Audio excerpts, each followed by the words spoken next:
Hey everyone! So, I want you to think about a time when you had a health concern and you Googled about it.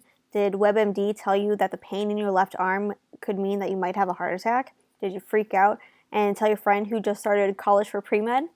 Your friend tells you to go see a chiropractor and whose expert opinion is that you just have a pinched nerve in your neck. Perhaps that sounds weird to you and you feel skeptical of the expert advice you were given, so you see another doctor because you think you might need a medication that can help you prevent heart attacks just because you read it on WebMD.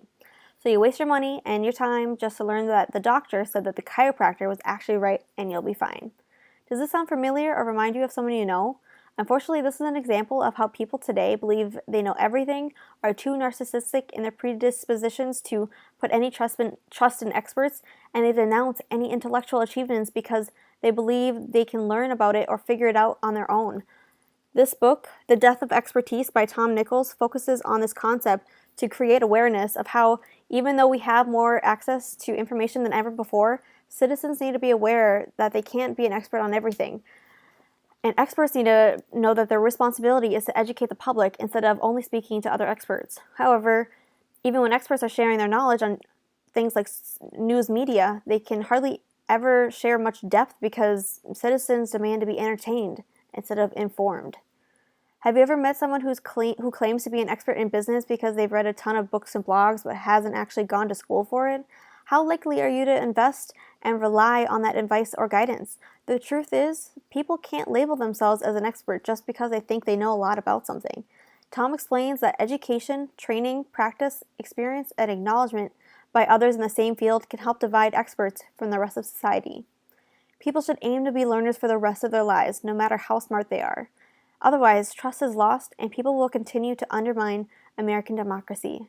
I find it alarming to know how many Americans can debate about a powerful topic like if Americans should bomb a country, even when they don't know all the context to make an informed decision and could just be talking about a made-up country that doesn't even exist. Reading this book makes you realize that you are most likely one of those Americans who proceed to act like know-it-alls even if you don't try to, instead of admitting you just don't know, trying to ask an expert or even doing the research to become more educated yourself. I learned a lot about how to reflect where my gaps in knowledge could be and that I should also try to learn about things such as politics for making political decisions as a voter, even when I don't enjoy it.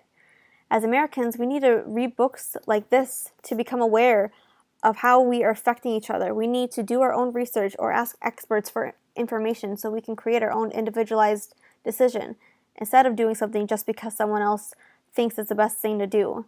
Knowing things is not the same as understanding them. Understand the why.